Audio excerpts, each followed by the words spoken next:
పల్లి రామప్రసాద్ రెడ్డి గారు, చెల్లా బాబు గారు, సాయి లోకేష్ గారు, పత్రికా మిత్రులకి అందరికీ నమస్కారం. మిత్రులారా, రాష్ట్రంలో కూటమి ప్రభుత్వం చంద్రబాబు నాయుడు గారు, పవన్ కళ్యాణ్ గారి నాయకత్వంలో ఏర్పాటైన తర్వాత అన్ని వ్యవస్థల మీద ప్రత్యేకమైన దృష్టి పెట్టినట్టుగానే ఆరోగ్య సంరక్షణకి అత్యంత ప్రాధాన్యతనిస్తూ ఒక ఆరోగ్య ఆంధ్రప్రదేశ్ నిర్మాణం దిశగా అనేక రకాల ప్రయత్నాలు చేయడం జరిగింది. వాటిలో భాగంగానే ఇవాళ కేంద్ర ప్రభుత్వం సహకారంతో ఒక 10 క్రిటికల్ కేర్ బ్లాక్లని రాష్ట్ర వ్యాప్తంగా మంజూరు చేయడం జరిగింది. సోదరులు రామప్రసాద్ రెడ్డి గారు ప్రభుత్వం ఏర్పాటైన మొదట్లో ఈ రాయచోటి జిల్లా కేంద్రంగా మార్చారు తప్పిస్తే అభివృద్ది అక్కడ నోచుకోలేదు. ప్రధానంగా నరేంద్ర మోడీ గారి కారణంగా హైవేల నిర్మాణం అయితే బాగా జరిగింది. కానీ ఈ నియంత్రణ లేకపోవడం వల్ల, స్పీడ్ నియంత్రణ లేకపోవడం వల్ల యాక్సిడెంట్లు అవుతున్నాయి. వెనుకబడిన ప్రాంతం ఒక నాణ్యమైన వైద్యాన్ని అందించాలంటే ఇప్పుడే చెప్పినట్టుగా కడప లేదా తిరుపతి లేదా వేలూరు లాంటి దూర ప్రాంతాలకు వెళ్లాల్సిన అవసరం ఉంది. కాబట్టి ఈ రాయచోటి ఏరియా హాస్పిటల్ ని అప్గ్రేడ్ చేస్తే బాగుంటుంది. మరికొన్ని వసతులు కల్పించి ఈ నియోజకవర్గ ప్రజలు, అదేవిధంగా చుట్టుపక్కల ఉన్న వాళ్ళకు కూడా అటు తంబలపల్లి గాని లేదా ఇటు పులివెందుల వైపు నుంచి గాని పేషెంట్లకి, పేదలకి నాణ్యమైన చికిత్స అందిస్తే బాగుంటుందని వారు కోరడం, ముఖ్యమంత్రి గారి సలహా మేరకు రాయచోటికి ఒక క్రిటికల్ కేర్ బ్లాక్ను కూడా 23,75,00,000తో దాదాపు 24 కోట్లతో మంజూరు చేయడం జరిగింది. 16,65,00,000తో 45,000 SFTతో 3 అంతస్తుల భవనాన్ని నిర్మించడం జరుగుతుంది. దాదాపు 7,15,00,000తో అవసరమైన state of the art diagnostic equipment ని కూడా ఏర్పాటు చేయడం జరుగుతుంది. తద్వారా ట్రామా కేసులకు గాని, సిఓపిడి కేసులకు గాని, క్రానిక్ రెస్పిరేటరీ కేసులకు గాని లేదా సెప్టిక్ అటాక్స్ కేసుల్లో గాని వైద్య విద్య కోసం, చికిత్స కోసం జనరల్ హాస్పిటల్కి జనరల్ హాస్పిటల్కి వెళ్లాల్సిన అవసరం లేకుండా రాయచోటులోనే చికిత్స అందే దిశగా ప్రయత్నం చేస్తే బాగుంటుందని వారు కోరడం, ఈ మంజూరు చేయడం జరిగింది. ఈ సేవలన్నీ కూడా రాయచోటికి అందుబాటులోకి రాబోతున్నాయి. తద్వారా ఇక్కడ పేదలకి ఒక నాణ్యమైన వైద్య సేవలు, చికిత్సలు కూడా అందే అవకాశం ఉంది.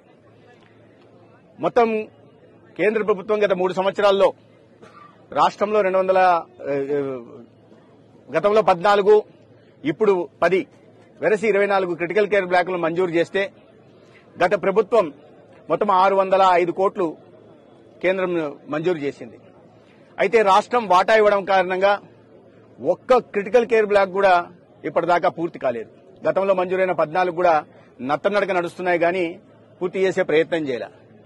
ఎటువంటి వివక్ష ఈ ఆరోగ్య వ్యవస్థ పట్ల గతంలో ముఖ్యమంత్రిగా పనిచేసిన జగన్మోహన్ రెడ్డి గారు గాని, ప్రభుత్వం గాని వహించిందనే విషయాన్ని దీని ద్వారా మనం అర్థం చేసుకోవాల్సి ఉంది.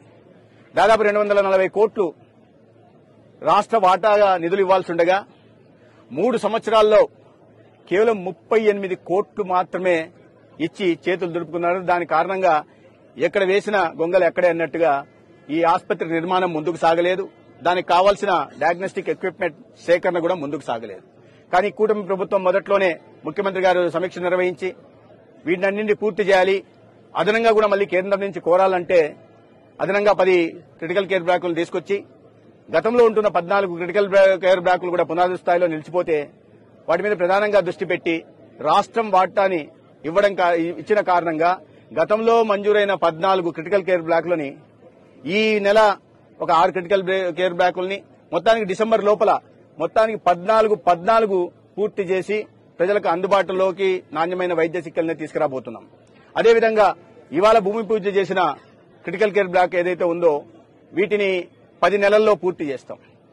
వచ్చే నెల ఈ పూర్తవుతున్న వాటికి, అదేవిధంగా ఇప్పుడు భూమి పూజ చేయడానికి కేంద్ర ఆరోగ్య శాఖ మంత్రి శ్రీ జగత్ ప్రకాష్ నడ్డా గారు రాష్ట్రానికి రావడం జరుగుతుంది. ఆ సందర్భంగా వీటిని ప్రారంభోత్సవాలు చేయడం, పూర్తయిన వాటిని ఇప్పుడు భూమి పూజ చేస్తూ కొత్తగా మొదలు పెట్టాల్సిన వాటిని భూమి పూజ కూడా చేయడం జరుగుతుంది. కేవలం ఇది మాత్రమే కాకుండా రాష్ట్రంలో క్యాన్సర్ బారిన రోగులు ఎక్కువ పడుతున్న నేపథ్యంలో గతంలో ప్రభుత్వం విస్మరిస్తే 2022-23 సంవత్సరంలో కొత్తగా 73,000 కేసులు క్యాన్సర్ కేసులు వస్తే దాంట్లో 42,000 మంది ప్రాణాలు కోల్పోయారు. ఇంత తీవ్రత ఉన్న క్యాన్సర్ మీద దృష్టి పెట్టకపోతే ఈ ప్రభుత్వం అధికారంలోకి వచ్చిన తర్వాత దేశంలో ఏ రాష్ట్రంలో లేని విధంగా ఓరల్ క్యాన్సర్ కి, బ్రెస్ట్ క్యాన్సర్ కి, సర్వైకల్ క్యాన్సర్ కి ఉచితంగా స్క్రీనింగ్ పరీక్షలు నిర్వహించి ఈ జీజీహెచ్లలో ప్రివెంటివ్ ఆంకాలజీ యూనిట్లను ప్రారంభించి ఈ సస్పెక్టెడ్ కేసుని, అనుమానాత కేసుల్ని వాటిని కన్ఫర్మేటరీ కేసులుగా తీసుకొచ్చి ఇవాళ వారిని ఆరోగ్య సంరక్షణ ఇచ్చే, ప్రాణాలు పోకుండా కుటుంబాలు ఆర్థికంగా చితికిపోకుండా కాపాడే ప్రయత్నం కూడా మీ ప్రభుత్వం చేస్తా ఉంది. అయితే దానికి అనుగుణంగా నాణ్యమైన క్యాన్సర్ హాస్పిటళ్లు లేకపోవడంతో వాటిని దృష్టి పెట్టుకున్న సంవత్సరం కాలంలోనే ఎప్పుడో 2018లో కేంద్ర ప్రభుత్వం 120 కోట్లతో మంజూరు చేసిన స్టేట్ క్యాన్సర్ సెంటర్ ని కర్నూలులో వీళ్ళు పూర్తిగా నిర్మించకుండా వదిలేస్తే ఈ సంవత్సర కాలంలోనే దాన్ని పూర్తి చేశాం. ఇది కాకుండా విశాఖపట్నం కేజీహెచ్ లో కూడా ఒక కాంప్రహెన్సివ్ క్యాన్సర్ సెంటర్ ని మొదలుపెట్టాం. కాకినాడలో కూడా ఒక కాంప్రహెన్సివ్ క్యాన్సర్ సెంటర్ ని వచ్చే సంవత్సరం మొదలు పెడుతున్నాం. గుంటూరులో లెవెల్ 1 క్యాన్సర్ సెంటర్ ని, అతి ఖరీదైన పెట్ స్కానర్ ని గాని లేదా ఇతరత్ర ఇప్పటికే మొదలుపెట్టిన కాంప్రహెన్సివ్ క్యాన్సర్ సెంటర్లలో అతి ఖరీదైన లినాక్ మిషన్లని, సిటీ సిమ్యులేటర్లను కూడా సేకరించి 100 కోట్లు ఖర్చు పెట్టి ఇవాళ వీటిని అన్నింటినీ కూడా అందుబాటులోకి తేవడం వల్ల ఇవాళ అతి ఖరీదైన క్యాన్సర్ చికిత్స కోసం హైదరాబాద్కో, చెన్నైకో, బెంగళూరుకో పోవాల్సిన అవసరం లేకుండా మన రాష్ట్రంలోనే కార్పొరేట్ ఆసుపత్రులకు దీటుగా అందించే ప్రయత్నం కూటమి ప్రభుత్వం చేసింది. దీన్ని బట్టి క్యాన్సర్ బారిన పడిన వారిని ప్రాథమిక దశలో గుర్తించి వారికి నాణ్యమైన చికిత్సను అందించి ఆ ప్రాణాలు కోల్పోకుండా, ఆ కుటుంబం ఒక వ్యక్తిని కోల్పోకుండా కాపాడుకునే ప్రయత్నం రాష్ట్ర ముఖ్యమంత్రి చంద్రబాబు నాయుడు గారు, ఉప ముఖ్యమంత్రి పవన్ కళ్యాణ్ గారు చేస్తున్నారు. దీనికి సంపూర్ణ సహకారం కేంద్రం నుంచి ఇవాళ ఎన్డీఏ ప్రభుత్వం అందిస్తా ఉంది. ఈ రకంగా అనేక రకాలుగా చివరికి నిన్న కూడా మాజీ ముఖ్యమంత్రి గారు చెప్తున్నారు, విలేజ్ హెల్త్ క్లినిక్లను పూర్తిగా గాలికి వదిలేశారని విమర్శలు చేస్తున్నారు. ఇవాళ ఒక సంవత్సర కాలంలో తీసుకున్న నిర్ణయాల కారణంగా ఇవాళ ప్రజల్లో ఒక సానుకూల వాతావరణం ఏర్పడింది, స్పందన వస్తోంది. గతంలో కన్నా ఇవాళ ప్రభుత్వ ఆసుపత్రులకి వస్తున్న వారి సంఖ్య పెరుగుతా ఉంది, ఐపీ సంఖ్య పెరుగుతా ఉంది. దాదాపు వారి గతంలో ఊకదంపుడు ఉపన్యాసాలు ఇచ్చి జీరో వేకెన్సీ పాలసీ, ఎక్కడ ఖాళీలు లేవంటే మీకు అందరికీ తెలుసు ఇక్కడ ఎలా ఉన్నాయో, పత్రికా మిత్రులు అందరికీ తెలిసి ఎలా ఉందో. ఇవాళ 2,600కు పైగా వివిధ దశల్లో నియామకాలు చేపట్టి డాక్టర్ల నుంచి కింది స్థాయి ఎఫ్ఎన్ఓ, ఎంఎన్ఓల దాకా నియామకాలు చేపట్టడమే కాకుండా వేల సంఖ్యలో డయాగ్నోస్టిక్ ఎక్విప్మెంట్లను కూడా ఇవాళ ఆసుపత్రులకి సరఫరా చేస్తున్నాం. అదేవిధంగా పెద్ద స్థాయిలో ప్రమోషన్లు కూడా చేపట్టి ఇవాళ వారికి కోరుకున్న చోటికి పంపించి ఎక్కడైతే కొరతలు ఉన్నాయో, గ్యాప్స్ ఉన్నాయో, డాక్టర్ల కొరత ఉందో అక్కడికి కూడా డాక్టర్లను పంపించే ప్రయత్నం చేసి తద్వారా ఒక ఆరోగ్య సంరక్షణ మా ప్రాథమిక బాధ్యత అని సమాజానికి చెప్పే ప్రయత్నం చేస్తున్నాం. ఇవన్నీ కాకుండా దేశంలో ఎక్కడా లేని విధంగా రాష్ట్రంలో కూడా ఏనాడు కనివిని ఎరగని రీతిలో మొన్ననే చూసాం, కేబినెట్ ఆమోదం కూడా పొందింది. 25 లక్షల దాకా 1,43,00,000 కుటుంబాలకి 1,43,00,000 కుటుంబాలకి ఉచితంగా 25 లక్షల దాకా కూడా ఉచిత సేవని, అతి ఖరీదైన వైద్య సేవను కూడా అందించడానికి ప్రభుత్వం ఆమోదం తెలిపింది. అదే సమయంలో 20 లక్షల కుటుంబాలకి, ఈ మధ్యతరగతి కుటుంబాలకు కూడా వారిని కూడా పరిగణలోకి తీసుకుని వారికి 2.5 లక్షల దాకా ప్రీమియం చెల్లించి ఉచితంగా సాయం అందించడం, జర్నలిస్టు సోదరులను కూడా పరిగణలోకి తీసుకుని 30,000, 40,000 ఎంతమంది ఉన్నారో అక్రిడేషన్ బట్టి వారికి కూడా 2.5 లక్షల దాకా రాష్ట్ర ప్రభుత్వమే ప్రీమియం చెల్లించే దిశగా కూడా ప్రయత్నాలు చేస్తా ఉంది. ఈ రకంగా ఇన్ని రకాల చర్యలు చేపడుతుంటే జీర్ణించుకోలేని మాజీ ముఖ్యమంత్రి గతంలో మీరు చూశారు, 2019లో గతంలో ఎన్డీఏ ప్రభుత్వం ఉన్నప్పుడు చంద్రబాబు నాయుడు గారి హయాంలో రాయచోటికి ఈ ఏరియా హాస్పిటల్ 50 పడకల నుంచి 100 పడకలు చేస్తే దాన్ని పూర్తి చేయడానికి 50 పడకల అప్గ్రేడేషన్ ను పూర్తి చేయడానికి 5 సంవత్సరాలు తీసుకుని మొన్న ఎన్నికల ముందు ప్రారంభం చేశారు. 5 సంవత్సరాలు నిధులు మంజూరైన దాన్ని పూర్తి చేయడానికి వాళ్ళు తీసుకున్నా అంటే గతంలో ఇక్కడ అధికారంలో ఉన్న పార్టీకి గాని లేదా ఇక్కడ అధికారం చెలాయించిన ప్రజాప్రతినిధులకు గాని ఈ ప్రాంత ప్రజల మీద వారి వైద్య సేవలు అందించే విషయం మీద ఏమాత్రం చిత్తశుద్ధి ఉందో మనం అర్థం చేసుకోవాల్సింది. ఒక సంవత్సరం కాలేదు, ఒక 50 పడకల ఆసుపత్రిని తీసుకురాగలేదు. రాబోయే 10 నెలల్లో నేను చెప్పిపోతున్నా, 10 నెలల నుంచి సంవత్సరం లోపల ఈ పూర్తి 45,000 ఎస్ఎఫ్టీ దీన్ని కూడా పూర్తి చేసి ఇవాళ రాంప్రసాద్ రెడ్డి గారికి ఈ ప్రాంత ప్రజల మీద, రాయచోటి నియోజకవర్గం ప్రజల మీద ఏ చిత్తశుద్ధి ఉందో నిరూపించే ప్రయత్నం మేము చేస్తాం. ఇవాళ గతం ముఖ్యమంత్రి నిన్న కూడా మాట్లాడారు, పెద్ద సుదీర్ఘమైన మా ముఖ్యమంత్రి గారు నిన్న బహిరంగ సభలో కూడా చెప్పారు.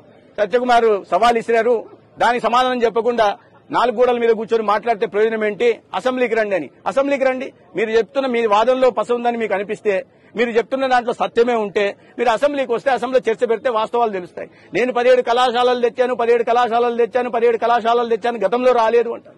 నరేంద్ర మోడీ గారు అధికారంలోకి వచ్చిన తర్వాత, ప్రధానమంత్రి అయిన తర్వాత విద్య మీద ప్రధానంగా దృష్టి పెట్టి దేశవ్యాప్తంగా మెడికల్ కాలేజీల సంఖ్యని 380 నుంచి 780కి తీసుకెళ్లడం జరిగింది. దాని కారణంగా ఆంధ్రప్రదేశ్ కూడా 17 మెడికల్ కళాశాలలు మంజూరైతే వాటిని పూర్తి చేయకుండా 5 సంవత్సరాల పాటు నిద్రపోయి ఒక్కటంటే ఒక కళాశాలను కూడా పూర్తి చేయకుండా ఇవాళ తప్పని పరిస్థితులు కేంద్రం నబార్డ్ నుంచి నిధులు రావడానికి అవకాశం ఉంది, దాని దారి మళ్లిచ్చారు. శాస్కీ కింద నిధులు వస్తే దాని దారి మళ్లిచ్చారు. సెంట్రల్లీ స్పాన్సర్ స్కీమ్ కింద వచ్చిన నిధులు మాత్రమే ఖర్చు పెట్టారు కానీ రాష్ట్ర ఖజానా నుంచి ఒక్క పైసా ఖర్చు పెట్టకుండా, ఒక్క కళాశాలను కూడా పూర్తి చేయకుండా పునాదుల స్థాయిలోనే వదిలేసి, మొండిగోడుల స్థాయిలోనే వదిలేసి ఇవాళ నాణ్యమైన వైద్య విద్యను విద్యార్థులకు అందించమంటే ఎలా సాధ్యమవుతుందో ఆయన విజ్ఞతగా వదిలేస్తున్నా.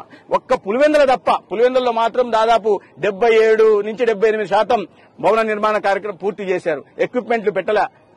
ఇవాళ నేను పులివెందులపై నుంచి వచ్చా, ముందున్న భవనాలు చూపించారు కానీ వెనకల పూర్తిగాని భవనాలని చూపించే ప్రయత్నం చేయాల. అదే సమయంలో ఆదోని గాని, మార్కాపురం గాని, మదనపల్లి గాని ఈ భవనాలను కూడా చూపించింటే బాగుండేది. అడ్మినిస్ట్రేటివ్ శాంక్షన్ 4,475 కోట్ల నుంచి 575 కోట్లకుంటే అక్కడ అరకొరగా కేవలం 45 కోట్లు, 46 కోట్లు, 50 కోట్లు మాత్రమే ఖర్చు పెట్టి నేను మెడికల్ కళాశాలను పూర్తి చేశా అంటారు. అది కూడా కేంద్రం నాబార్డు నుంచి రుణం వస్తే 8,450 కోట్లు ఖర్చు పెట్టాల్సి వస్తే కేవలం గత 5 సంవత్సరాల్లో ఖర్చు పెట్టింది ఎంతయ్యా అంటే 1,451 కోట్లు. దాంట్లో కూడా మొత్తం కేంద్ర ప్రభుత్వం నుంచి వాటా వచ్చింది. నువ్వు రాష్ట్రం నుంచి ఎంత పెట్టావో చెప్పవయ్యా అంటే ఆ మాట చెప్పకుండా నేను కళాశాలలు నిర్మిస్తే ఎక్కడ పోయాయి? గాలిలో ఎగిరిపోయాయా? నిర్మించింటే అక్కడ ఉండాలి కదా. పాలకొల్లులో మన పునాదులు మాత్రమే ఎందుకున్నాయి? నర్సీపట్నంలో పునాదులు మాత్రమే ఎందుకున్నాయి? బాపట్లలో కాలేజీ ఎందుకు మొదలు కాలేదు? పార్వతీపురంలో అసలు మీరు టెండర్ కూడా పిలవలేదు కదా. మేము నిర్మించేశామని అబద్దాలు చెప్తున్నారు. అందుకే సవాల్ చూద్దాం ఎక్కడ నిర్మించారో చూపించండి మాకు. భవనాలు అయితే ఎగిరిపోవు కదా. మీరు ఉత్తుత్తి బట్టలు నొక్కి గతంలో చెప్పినామంటే అవి ఎగిరిపోతాయి సరే, ఇవి భవనాలు ఎగిరిపోవు కదా. అక్కడే కనిపించాలి కదా, ఉండాలి కదా. మీరు నిర్మించి ఉంటే ఎక్కడికి వెళ్ళాయి? చంద్రబాబు నాయుడు గారు ఏమైనా వాటిని మాయం చేశారా? చంద్రబాబు నాయుడు గారు ఏమైనా ఇంద్రజాలికులా దాన్ని మాయం చేసేసి ఇవాళ అబద్దాలు చెప్తున్నారా? నిజం ఎవరు చెప్తున్నారో అబద్దం ఎవరు చెప్తున్నారో ప్రజలకు తెలియాలంటే మీరు అసెంబ్లీకి వచ్చి ఇది పెట్టాలి. ఒక పులివెందులు తప్ప మిగతా చోట ఎక్కడ కూడా భవనాలు నిర్మాణం చేసే పని చేయలేదు.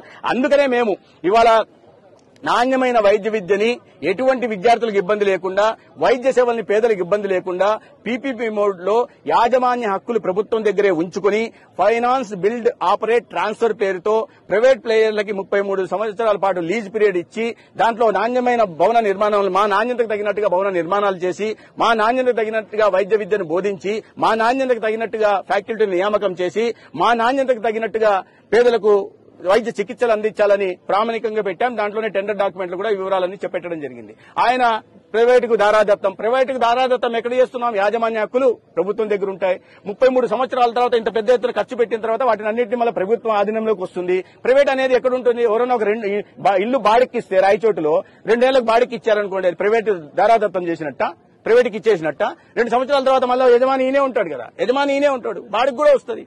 ఇవి చేస్తుంటే దీన్ని ప్రజల్లోకి ఎవరికి ప్రైవేట్కి ఇచ్చే ప్రయత్నం చేస్తున్నారు, దారాదత్తం చేసే వాళ్ళు ఉన్నారు, వంది మగులకు ఇవ్వాలని ప్రయత్నం చేస్తున్నారు అని మరీ ఎంతగా బరి తెగించారంటే మీరు 5 ఏళ్లలో ఏమీ చేయకుండా వదిలేస్తే ఇవాళ దాని మీద ప్రత్యేకమైన దృష్టి పెట్టి కూటమి ప్రభుత్వం ఆ కాలేజీల నిర్మాణం పూర్తి చేసి రాబోయే 26-27 విద్యా సంవత్సరానికి పులివెందుల, మదనపల్లి, మార్కాపురం, ఆదోని కళాశాలను పూర్తి చేసి వైద్య కళాశాలను మొదలు పెడతాం. 150 సీట్లు ఒక్కొక్క కాలేజీలకు వస్తాయి. దాని తర్వాత 27-28 విద్యా సంవత్సరానికి మిగిలిన 7 కాలేజీలను కూడా పూర్తి బాపట్ల గాని, పాలకొల్లు గాని, అమలాపురం గాని, పార్వతీపురం గాని, నర్సీపట్నం గాని వీటిని పూర్తి చేసే లక్ష్యం కూడా మేము పెట్టుకున్నాం. వీటిని ఇప్పుడు నిన్న బెదిరిస్తున్నాడు. ఆయన ఎంతకు బరిదగిచ్చారంటే బెదిరిస్తున్నాడు, మీరు టెండర్లు పార్టిసిపేట్ చేయకండి, టెండర్లు పార్టిసిపేట్ చేస్తే నేను రద్దు చేస్తానని. ఎవరు ఏదైనా రాష్ట్రం ఏమైనా ఒక అబ్బ సొత్తా ఇష్టం వచ్చినట్టు మీరు టెండర్లు రద్దు చేస్తాము మీకు ఎవరికి బెదిరించడానికి? మేము కళాశాలలు మీరు నిర్మించలేకపోయారు, మేము నిర్మించి పూర్తి చేసి వైద్య విద్యను అందిస్తుంటే ఇవాళ ఆ వైద్య అంటే మీరు బెదిరిస్తే వాళ్ళు రాకపోతే ఎవరు నష్టపోతారు?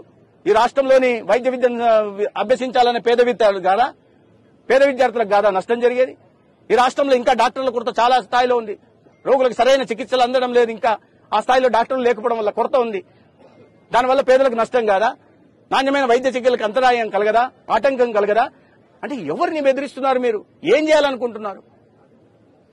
అదే ముఖ్యమంత్రిగా పనిచేసిన 5 సంవత్సరాలు ముఖ్యమంత్రిగా పనిచేసిన వ్యక్తి ఈ రాష్ట్రంలో పెట్టుబడులు వస్తున్నాయి, ఈ రాష్ట్రంలో విద్యా సంస్థలు వస్తుంటే రాకూడదు, ఎవరు రాకూడదు అంటున్నాడంటే, బెదిరిస్తున్నాడంటే ఏ రకమైన మానసిక స్థితిలో ఉన్నారో కూడా అర్థం చేసుకోవాల్సిన అవసరం ఉంది. అందుకనే నేను చెప్తున్నా, ఇంకా అనేక విషయాల మీద మాట్లాడదాం.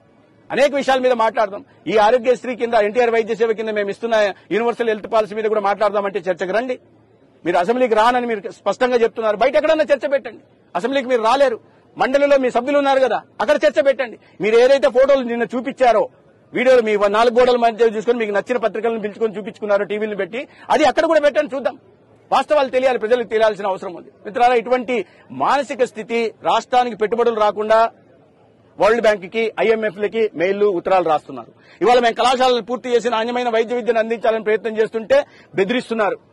ఎవరు రావడానికి లేదు, ఏ కాంట్రాక్టర్ రావడానికి లేదు, ఎవరు మెడికల్ కళాశాల అయితే భయపడే వాళ్ళు ఎవరూ లేరు. ఇటువంటి తాటాకు చప్పులకి భయపడడానికి ప్రభుత్వం అయితే అసలు భయపడే ప్రసక్తే లేదు. లెక్కలోకి కూడా తీసుకోము.